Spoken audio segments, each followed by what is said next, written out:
Hola chicos, buenas tardes. ¿Me escuchan? Sí, doctor, buenas tardes. Hola chicos. Bueno, el día de hoy vamos a tocar el tema de RCP básico en la clase teórica que está programada para hoy día lunes 22. Eh, Tocaremos los puntos más importantes del RCP básico guiándonos de, de las últimas actualizaciones de la guía AJA 2015 y 2020. En este caso tomaremos la guía AJA de la Asociación Americana del Corazón del 2020 y hablaremos sobre qué es lo que cambió de la del 2015 con la del 2020 y qué es lo que se propone para el 2020 en adelante sobre todas las maniobras de resucitación cardiopulmonar. Ok, vamos a iniciar la clase, chicos. Espero que estén teniendo un inicio de semana bueno, agradable. Voy a proyectar las diapositivas.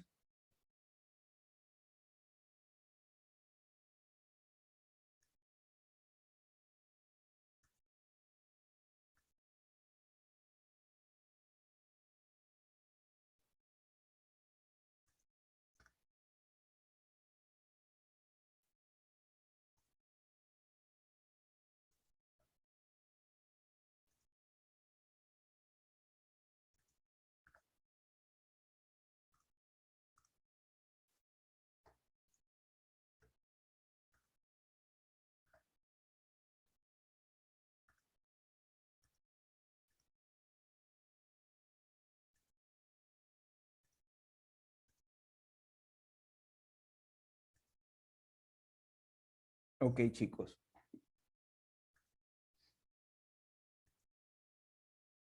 ¿Pueden ver las diapositivas?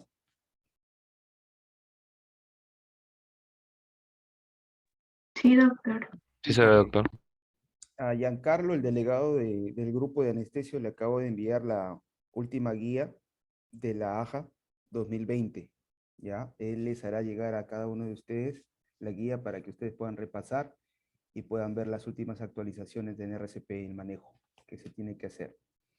Estas guías, como ven acá en la presentación de inicio, se actualizan cada 5 años.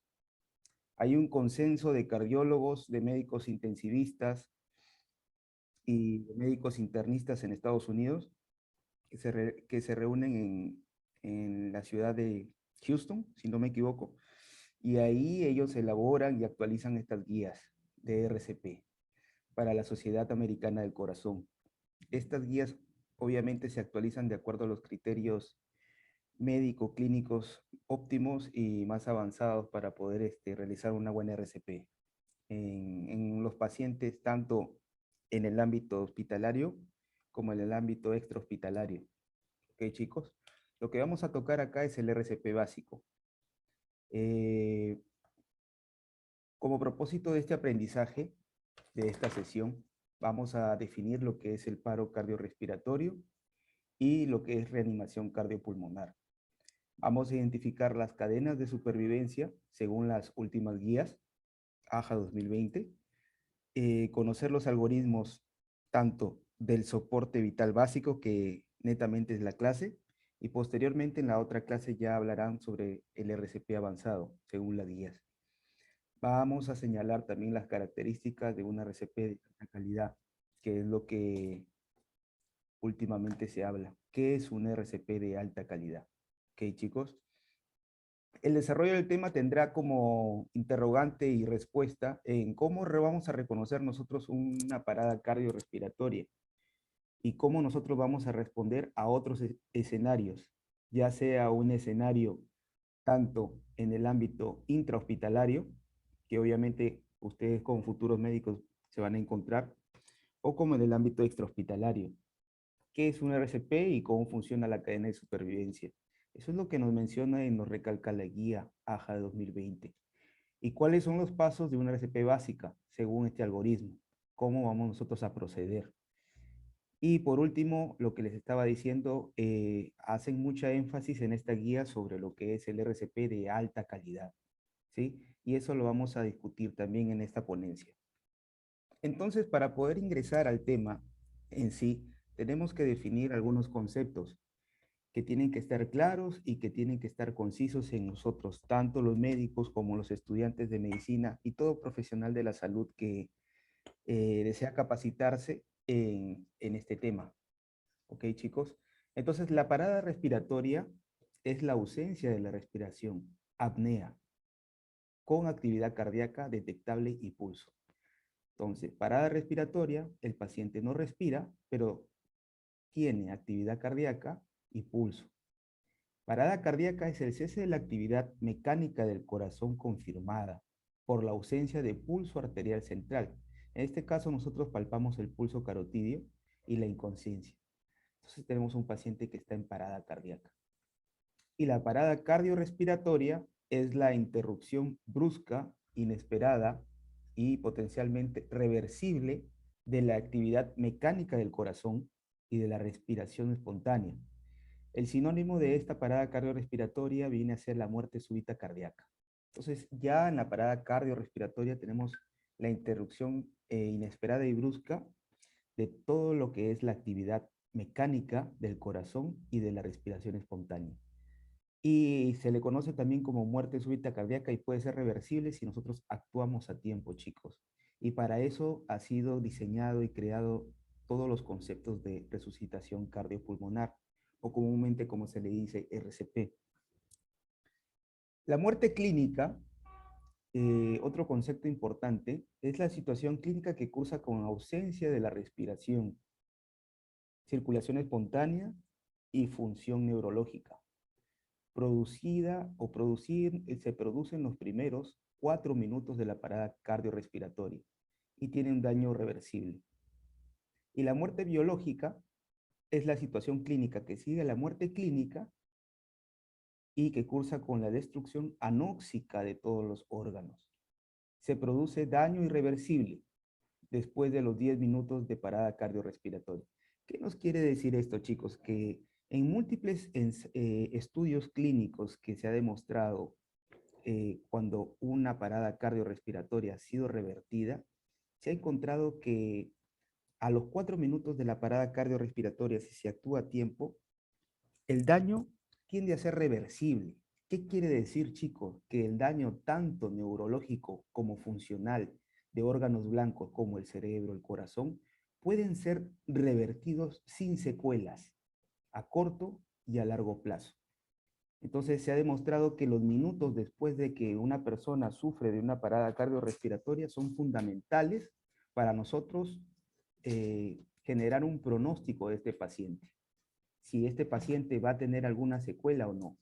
Y también se ha demostrado que pasados los 10 minutos ya hay una situación anóxica, eso quiere decir una apoptosis, tanto a nivel de órgano blanco en el cerebro como en otros órganos, que producen un daño irreversible, chicos, que a los 10 minutos, si uno no hizo nada en el contexto de generar una resucitación cardiopulmonar, no realizó ninguna maniobra, este paciente, por más de que realicen posterior y a los 10 minutos las maniobras de resucitación, va a tener secuelas.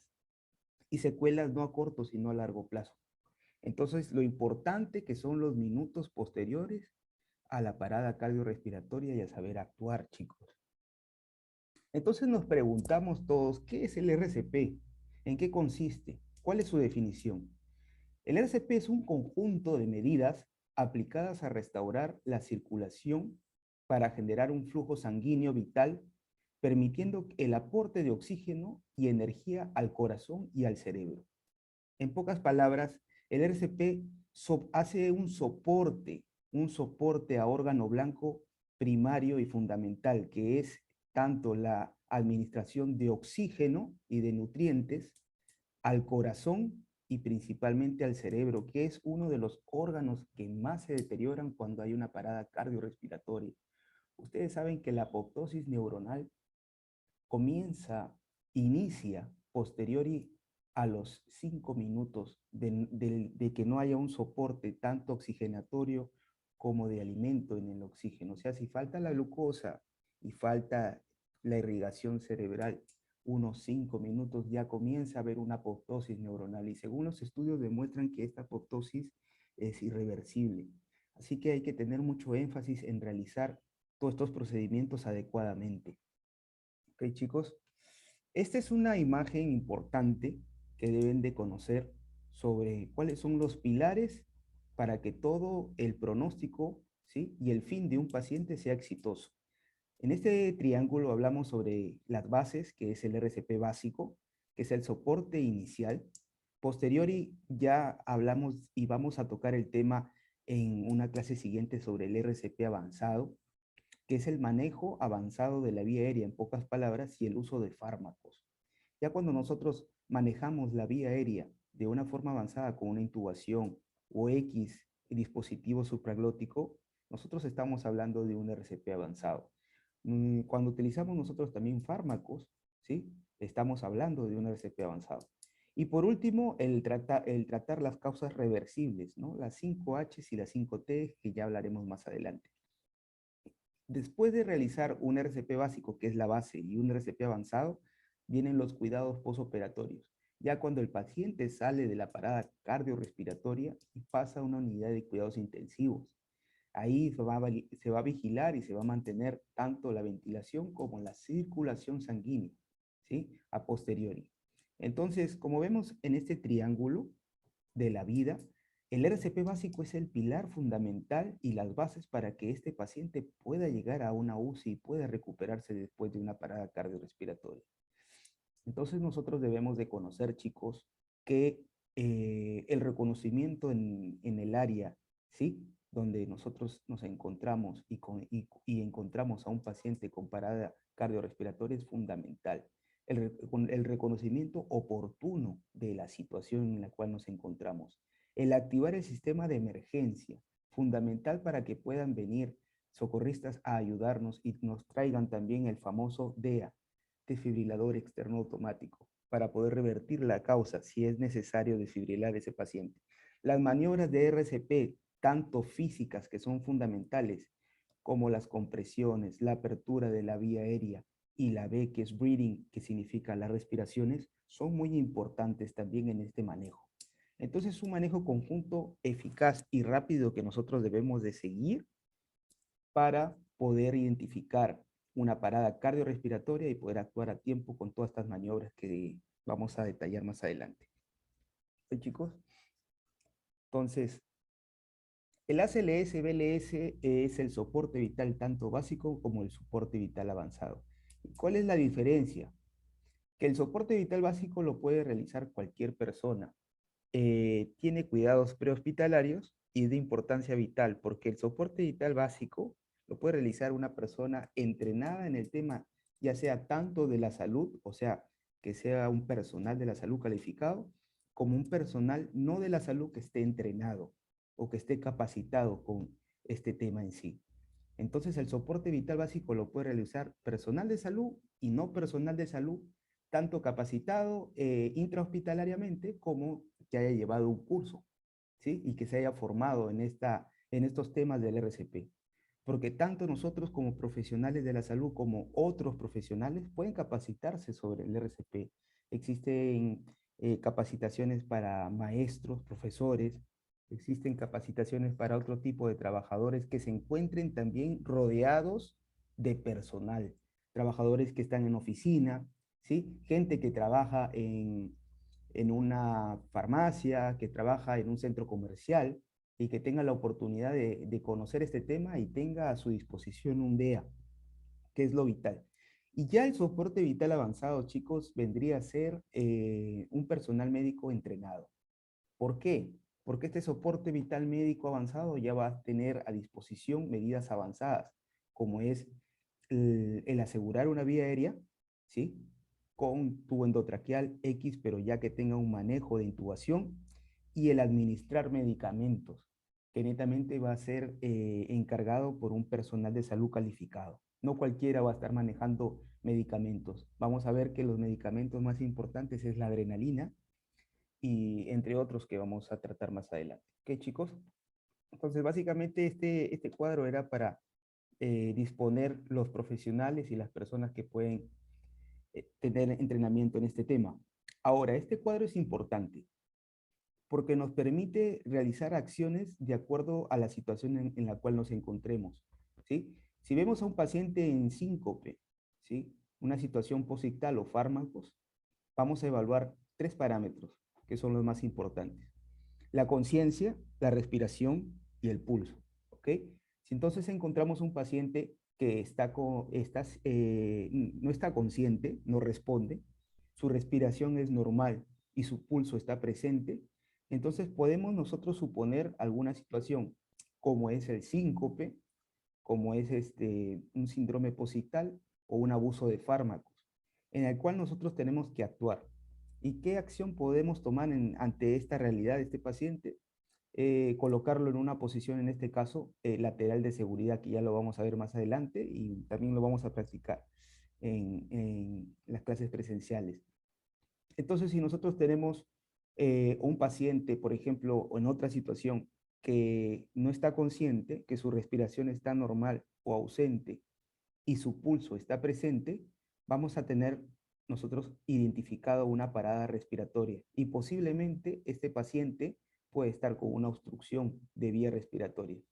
Entonces, ¿qué acciones podemos tomar? La maniobra de Heimlich, que lo vamos a detallar más adelante, para qué sirve, y también vamos a realizar un soporte ventilatorio en este paciente. Y por último, y lo que nos compete en la clase, fundamentalmente la parada cardiorrespiratoria, que va a ser un paciente que se encuentre inconsciente, que la respiración esté ausente y que no tenga pulso. Entonces, ahí nosotros vamos a realizar una reanimación cardiopulmonar, chicos. ¿Ok? Cada situación, cada escenario, cada evaluación distinta y cada acción distinta, chicos. La posición lateral de seguridad. Esta posición lateral de seguridad se da cuando principalmente el paciente respira y tiene pulso, pero no está consciente. Entonces, ¿qué vamos a evitar con esta posición de seguridad? Que el paciente se aspire. ¿Ok, chicos? Esta posición de seguridad se lateraliza al paciente para que el paciente no se aspire. Principalmente esa indicación. Y como les estaba diciendo, se puede dar por múltiples situaciones. Como ya el cuadro anterior habían visto, podría ser por un abuso de fármacos, podría ser por una situación posictal, podría ser también porque un paciente va a convulsionar o está convulsionando. Entonces, lo ideal es que el paciente no se aspire, que las vías respiratorias altas, en este caso la vía respiratoria, la vía aérea, esté permeable, que pueda respirar el paciente. Otra situación es cuando el paciente está consciente o ya está inconsciente, tiene circulación, pero no respira o su respiración es pobre. Entonces, nosotros vamos a tener en cuenta que el paciente puede estar obstruido o algún objeto extraño puede estar en su vía aérea obstruyéndolo. Eso se ve mucho cuando uno está comiendo, cuando uno está en un restaurante o cuando uno está en un lugar donde hay bastantes personas consumiendo alimentos, ¿verdad? Ven videos ustedes en los cuales por ahí uno se obstruye con alguna comida. Entonces nosotros tenemos que realizar la maniobra de Heimlich, que es colocar un puño justo por encima del ombligo de la persona con el pulgar contra el abdomen. Vamos a cubrir el puño con la otra mano y presionar hacia arriba y hacia adentro con la fuerza suficiente para levantar a la víctima del suelo. Esta maniobra de Heimlich salva muchas vidas diariamente. Es enseñada tanto para el personal de salud como también para otros profesionales que trabajan con gente en general, en algún trabajo. Hablan que la asfixia es bastante común, ¿no? La muerte por asfixia ocurre con mayor frecuencia en niños menores de 3 años y en personas ancianas, pero se puede producir a cualquier edad, ¿no? La maniobra ha sido valiosa para salvar la vida y puede ser aplicada por cualquier persona que haya aprendido esta técnica. Entonces, también se han realizado modificaciones de acuerdo al tipo de persona. No es lo mismo realizar una maniobra de Heimlich en un adulto que no tenga ninguna comorbilidad en el sentido de que no tenga ningún proceso adyacente a esta obstrucción, como por ejemplo en un neonato o en una embarazada. No es lo mismo. ¿Por qué? Porque el punto donde se va a aplicar esta presión va a ser distinto. Como vemos en este cuadro, las maniobras de Heimlich diferidas pueden darse de diferente forma en lo que es las situaciones, como les decía. Por ejemplo, en un bebé, en un neonato, en un lactante menor, se coloca al lactante boca abajo y se le da palmadas en la espalda para que pueda botar ese objeto de la vía aérea. Otros, otra posición que se puede adoptar es colocar 2 dedos en la mitad del esternón y dar compresiones rápidas hacia abajo para que pueda botar. Otra posición es para las embarazadas. No vamos a generar una presión en el abdomen donde se encuentra creciendo el feto, ¿verdad? Vamos a mucho más arriba del tórax, vamos a generar esa presión, teniendo cuidado de no presionar la parte abdominal. Entonces, después de hablar sobre esto, vamos a tocar netamente lo que son las cadenas de la supervivencia o las cadenas que nos habla la guía. Tanto para diagnosticar y poder socorrer a un paciente de parada cardiorrespiratoria en extrahospitalario como intrahospitalario. Vamos a tener que esta actualización de la AJA ya incorpora, a diferencia del 2015, los cuidados posoperatorios, cardíacos y la recuperación. Esa es la gran diferencia de la guía 2020 con la del 2015. La incorporación de la unidad de cuidados intensivos postparada y la de la recuperación del paciente. Vamos a tener que acá, en la parte de arriba, vamos a tener todo lo que es la cadena de supervivencia de parada cardíaca intrahospitalaria, ¿sí? El reconocimiento y la prevención temprana de esta parada cardiorrespiratoria intrahospitalaria, la actividad de la respuesta de emergencia, llamar al personal más calificado para poder actuar ante esta parada, la resucitación de la parada con masajes cardíacos de alta calidad o RCP de alta calidad que le hablan, que le llaman en la guía, la desfibrilación oportuna y posteriori, una vez que nosotros recuperamos a este paciente, cuidados post parada cardíaca y la recuperación. Esta es la cadena y los eslabones de la cadena de supervivencia intrahospitalaria de la AJA 2020. Y extrahospitalaria, la activación, perdón, de la respuesta de emergencias. Iniciamos también con el RCP de alta calidad, la desfibrilación, el soporte vital avanzado, ya cuando vienen personal más adecuado a poder socorrer a este paciente, los cuidados post-parada y la recuperación. Básicamente esa es la cadena o los eslabones de la última guía actualizada. Entonces, la importancia que tenemos nosotros en este cuadro que podemos ver de realizar una resucitación cardiopulmonar oportuna, de principio a fin. Como podemos ver en este cuadro, y me pareció relevante colocar, hacen una comparación en la tasa de supervivencia, ¿ya? De las personas que han tenido un adecuado RCP básico en el contexto de llamada de emergencia, desfibrilador, masaje cardíaco efectivo y posteriori recuperación del paciente. Por ejemplo, en la primera, sin tratamiento y con desfibrilación tardía, la tasa de supervivencia llega hasta el 2%. Imagínense lo bajo que es si nosotros no actuamos a tiempo ante una parada cardiorrespiratoria, chicos. 2%. Por ejemplo, en la parte de abajo, en la segunda, vemos el RCP rápido. Han hecho un RCP rápido, pero han desfibrilado tardíamente. La tasa de supervivencia de estos pacientes llega no más al 8%. Y mientras nosotros vamos adecuadamente realizando todo esto, vamos teniendo más éxito. Por ejemplo, en la tercera, alerta inmediata, RCP rápido, desfibrilación tardía, desfibrilación rápida. O sea, acá ya hemos tenido una alerta inmediata, un RCP rápido y una desfibrilación rápida. Llega ya hasta el 20%. Y por último acá, alerta inmediata, RCP rápido, desfibrilación rápida y posterior, cuidados intensivos.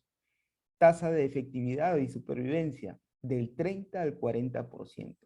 Entonces nosotros nos tenemos que entrenar para que nosotros, tanto en el ámbito intrahospitalario donde trabajemos, como en algún lugar extrahospitalario, logremos tener esta tasa de supervivencia, que realmente es la tasa que se ha estudiado de acuerdo a tantos casos que se ha dado a nivel mundial, que del 100%, si nosotros actuamos muy bien, realizando todos los protocolos, del 30 a 40% de tasa de supervivencia tenemos en los pacientes.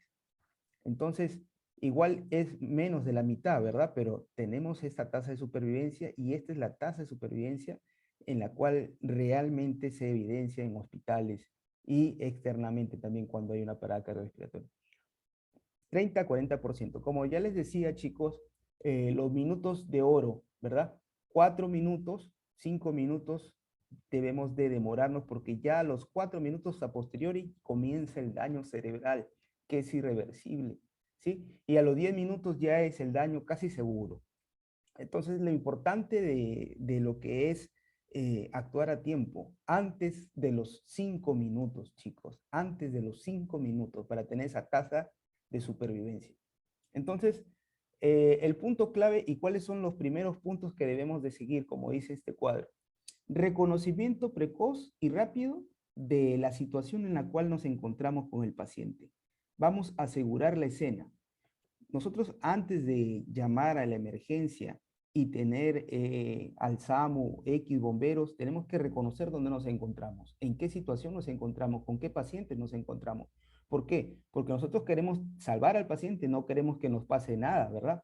No es lo mismo que nosotros encontremos un paciente con parada cardiorrespiratoria en medio de una pista que en un lugar donde nosotros no tengamos algún objeto que nos pueda lesionar, ¿verdad? O una pared que se nos pueda caer.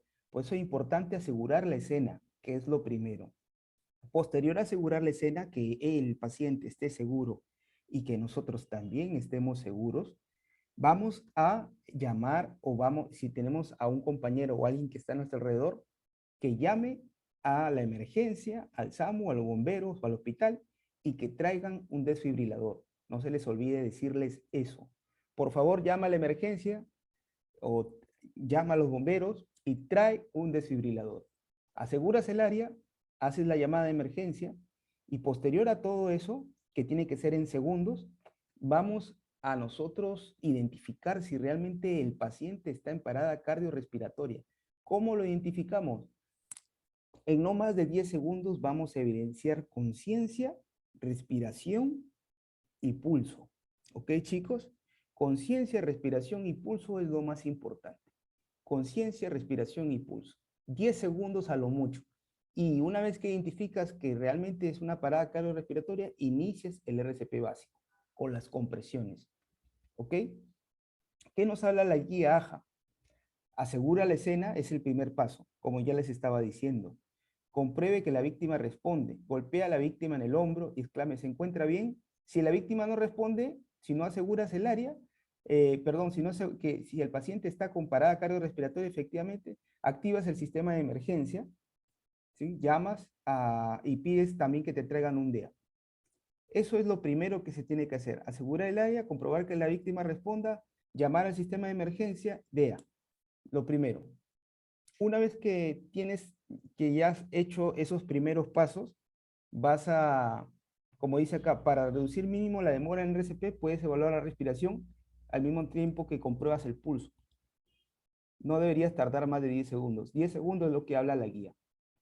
Una vez que pasaron los 10 segundos y compruebas que ese paciente está en parada cardiorrespiratoria, inicias el RCP, el masaje cardíaco. ¿Ok? Este es un cuadro de 2015, de la AJA 2015, en la cual nos detallaba qué debíamos hacer si un paciente respiraba y normal y tenía pulso, ¿no? O cuando el paciente tenía pulso pero no respiraba. Hablan en esta guía que no justamente este tema de la respiración no está en la guía 2020, que cuando un paciente respira, ¿sí? Un paciente no respira, pero tiene pulso, vamos a proporcionar ventilación de rescate, ¿sí? Una ventilación cada 5 a 6 segundos, o unas 10 a 12 ventilaciones por minuto. Vamos a activar el sistema de respuesta a emergencia y vamos a continuar ventilando a este paciente, comprobando que tenga pulso cada 2 minutos aproximadamente. ¿Sí? Si el paciente no respira y no tiene pulso, vamos a iniciar los ciclos del RCP, todo lo que es los ciclos del masaje cardíaco. 30 compresiones y 2 ventilaciones. Y posterior, y si llega el DEA, vamos a evidenciar si este ritmo es desfibrilable o no es desfibrilable.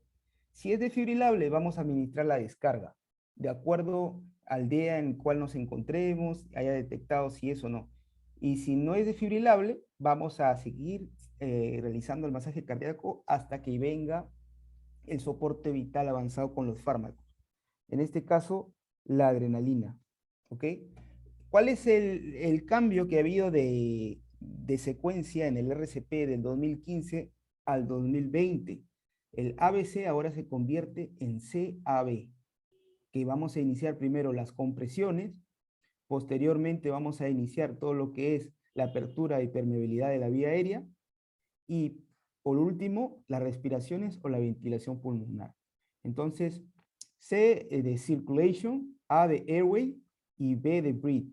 ¿Ok? Son siglas en inglés, pero básicamente es eso. Compresiones, vía aérea, respiraciones, apertura de la vía aérea, ¿sí? Y B es lo que es ventilaciones.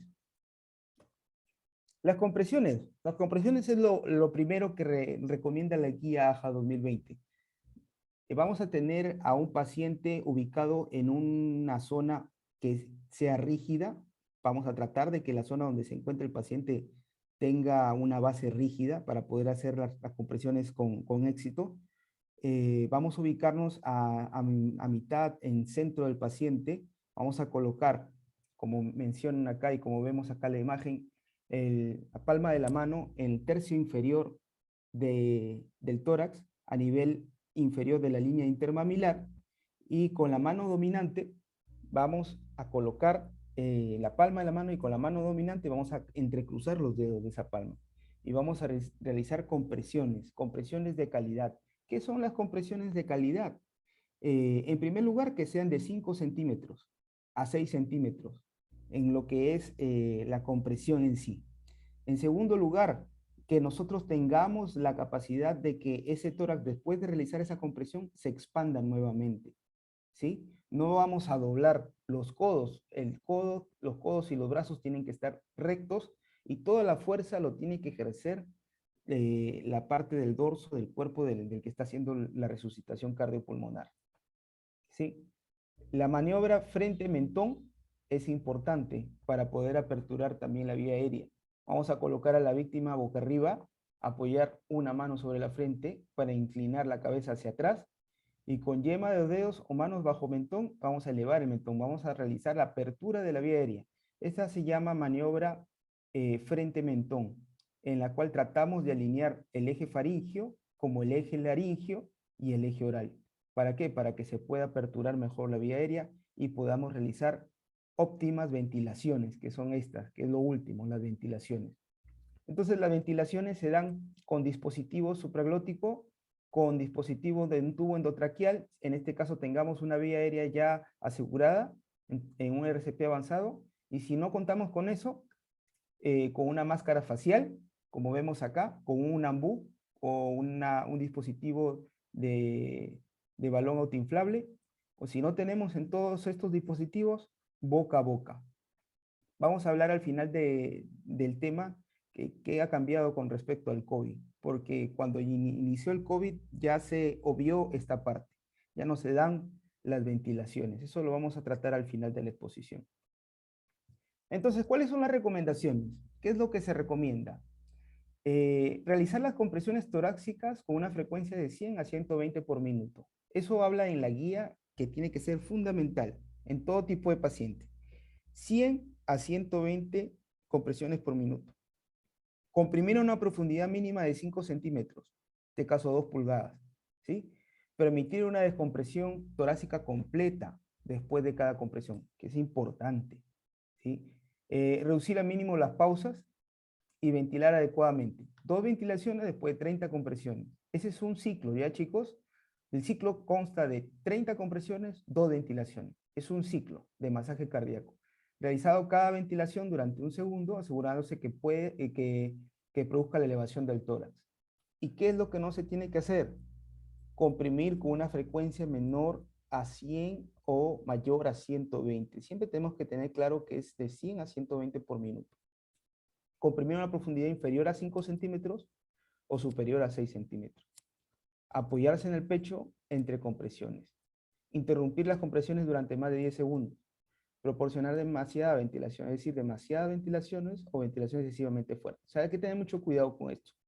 Por eso tenemos nosotros, tanto en pacientes adultos, niños como en lactantes, tener a la víctima en una superficie plana, que no sea una superficie, que no sea una base que sea débil, porque vamos a realizar fuerza hacia abajo.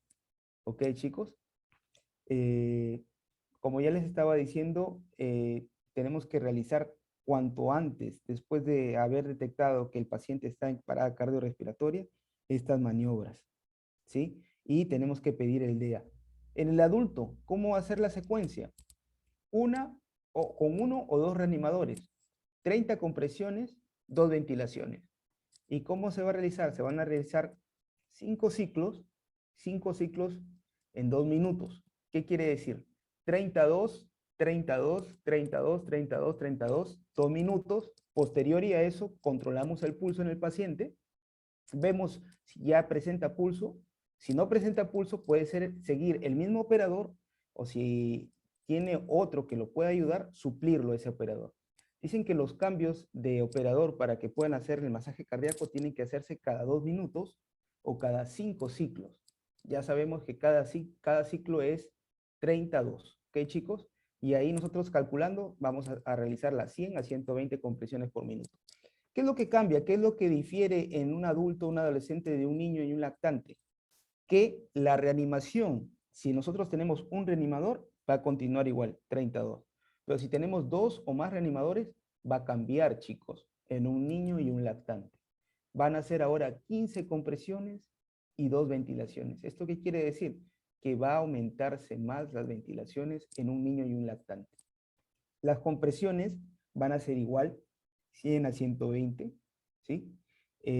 Vamos a tener, obviamente, que diferir en la profundidad de las compresiones, tanto en un adulto como en un niño. Van a ser 5 centímetros, pero en un lactante ya va a ser menos, pues no, obviamente son 4 centímetros.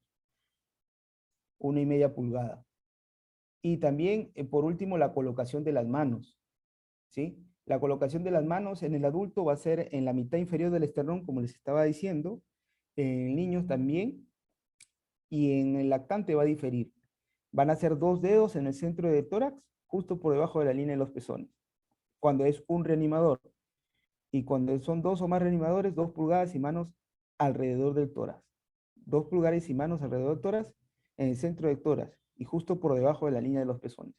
Eso lo vamos a ver en unas imágenes que le voy a mostrar más adelante, y unos videos. Vamos a tener también que la descompresión tiene que ser completa en todo tipo y disminuir lo mínimo las interrupciones, ¿sí? Menos de 10 segundos. Entonces tenemos acá esta diapositiva que es importante. Esta diapositiva nos permite ver la frecuencia, la profundidad, la reexpansión, que no sean interrumpidas y las ventilaciones. ¿Qué vamos a realizar acá? 30 compresiones, 2 ventilaciones. Cada ciclo involucra esto. ¿Y cuánto nosotros vamos a evidenciar si el paciente tiene pulso o no? Cada 2 minutos, que es lo que equivale a 5 ciclos. ¿Sí? Al terminar los 5 ciclos se busca la presencia del pulso.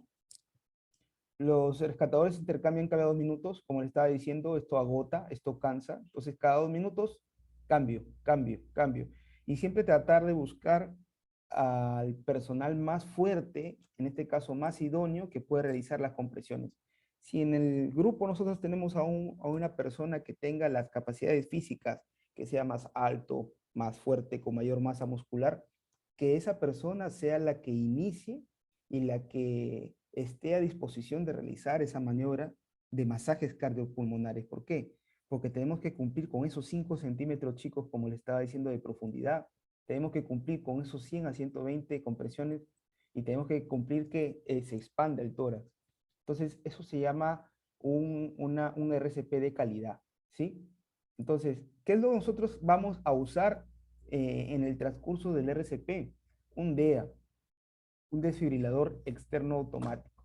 Eso es lo que vamos a usar nosotros en este RCP básico.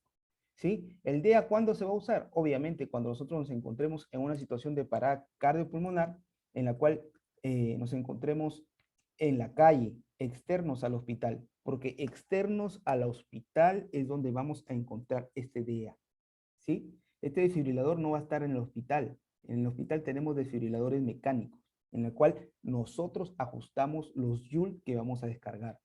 Entonces, este desfibrilador externo automático va a encontrarse netamente en tiendas, supermercados, moles, centros deportivos, colegios, ¿sí?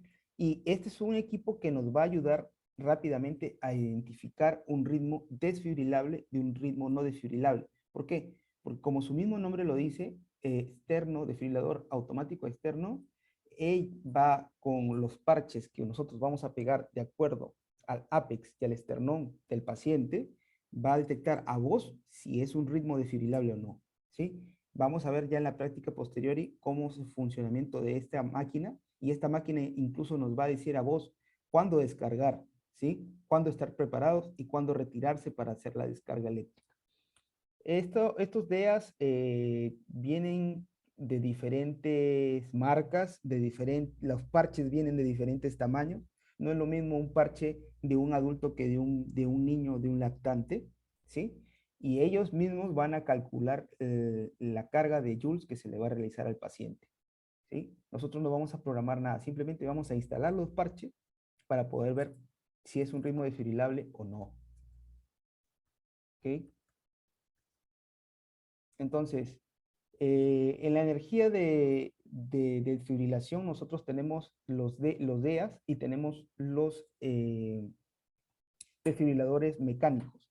En los desfibriladores mecánicos, que no los tenemos acá en la figura, en la imagen, vamos a tener dos tipos, tanto los bifásicos como los monofásicos. ¿Y cuál es la diferencia entre los bifásicos y los monofásicos de los desfibriladores mecánicos del hospital? Es que en estos bifásicos va a llegar hasta una dosis máxima de 200 joules. En cambio, en los monofásicos vamos a tener una dosis máxima de 360 joules. Y eso lo vamos a evidenciar cuando estemos en el hospital y podamos en algún momento ver un desfibrilador. Vamos a ver cuántos joules llega. Si llega hasta 200 es un bifásico. Si llega hasta 360 es un monofásico. ¿Y cuál es la dosis que vamos a dar si nosotros nos encontramos con una parada cardiorrespiratoria en el hospital? Porque ahí sí nosotros tenemos que regular la dosis de joules. La dosis máxima recomienda. Si es 360 la dosis máxima en un adulto, esa es la dosis que tú tienes que descargar en el paciente. Si es bifásico, 200 joules, ¿sí? No tengan miedo, chicos, es la dosis máxima. ¿Y cuáles son los ritmos que son desfibrilables y los ritmos que no son desfibrilables? Básicamente, en todo compendio, en toda teoría, son dos, ¿sí? Son dos, la taquicardia ventricular sin pulso y la fibrilación ventricular. Esos son los ritmos desfibrilables, en los cuales nosotros vamos a utilizar descarga eléctrica, tanto de DEA como de desfibrilador mecánico. Y los ritmos no desfibrilables es la actividad eléctrica sin pulso y la sistolia. En este caso solamente vamos a realizar masaje cardíaco o RCP y la administración endovenosa de adrenalina. ¿Ok, chicos?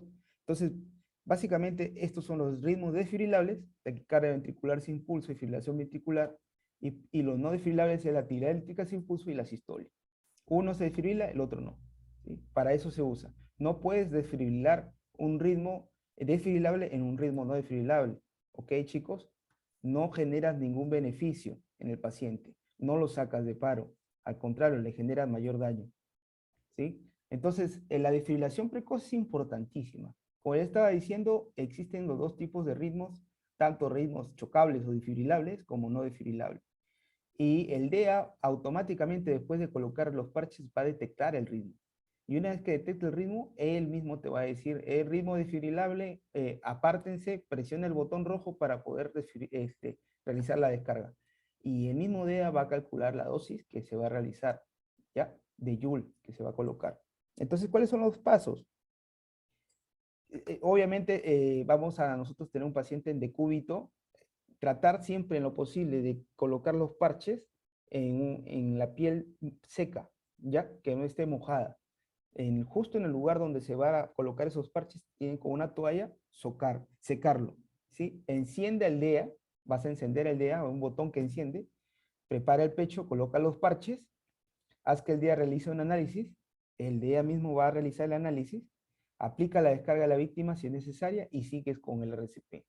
Cuando paras de el RCP, cuando veas y evidencias que el paciente tiene pulso y respira. ¿Ok, chicos? La mayoría de las paradas son de origen cardíaco. Hablan que las paradas cardiopulmonares en general vienen en el 80% por aterosclerosis coronaria, los infartos, los famosos infartos, ¿sí? Por grasa en el corazón, en las arterias del corazón. Otros son por la miocardiopatía, hipertrofia, entre otras también, ¿no? Insuficiencia cardíaca. Las víctimas de muerte súbita pueden tener un accidente de ritmo presentes, ¿sí? Cuando hay una parada cardiorrespiratoria, se ha encontrado, por ejemplo, que en el 75-80% son ritmos desfibrilables. O sea, la fibrilación ventricular es la que va a la cabeza con la taquicardia ventricular sin pulso. Entonces, chicos, ya para que se hagan una idea por historia, por epidemiología, que una parada cardiorrespiratoria se da principalmente por aterosclerosis o miocardiopatías cardíacas y son ritmos desfibrilables. En el 80%, mira, más de la mitad son ritmos desfibrilables. Entonces, tenemos que saber usar el desfibrilador, el DEA. Tenemos que saber conocer cómo se usa. Y los no desfibrilables ya son el 20%, ¿no? La actividad eléctrica sin pulso y la sistolia. En conclusión, chicos, esto es RCP básico. Hasta acá llegamos.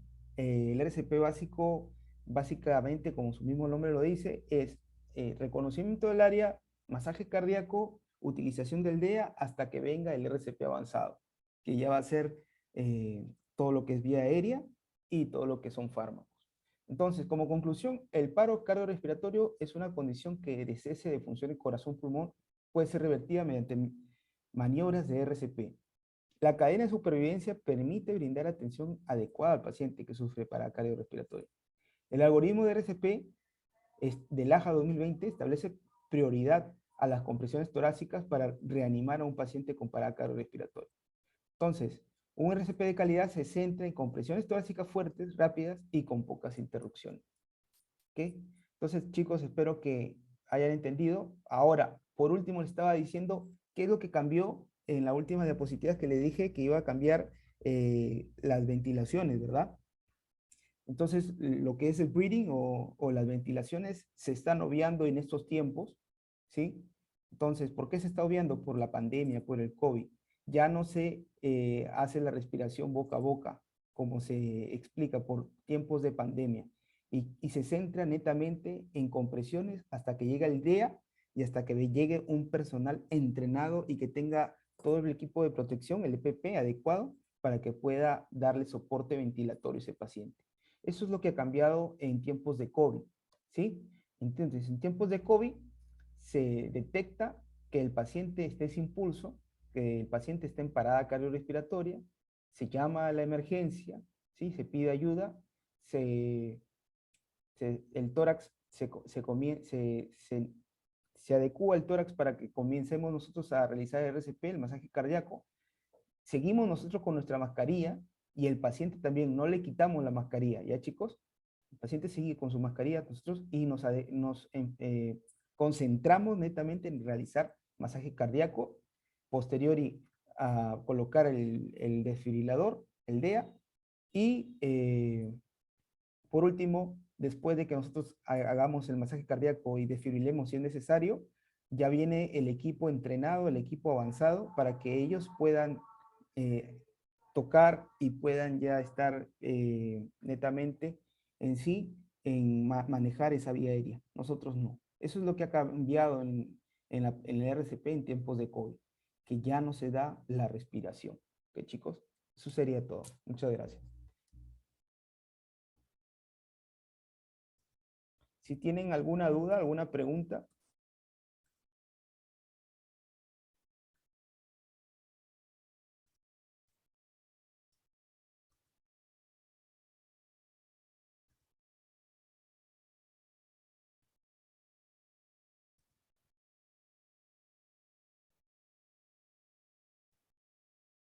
Eso sería la clase de hoy, chicos. Espero que lo hayan entendido. Mañana vamos a realizar la parte práctica.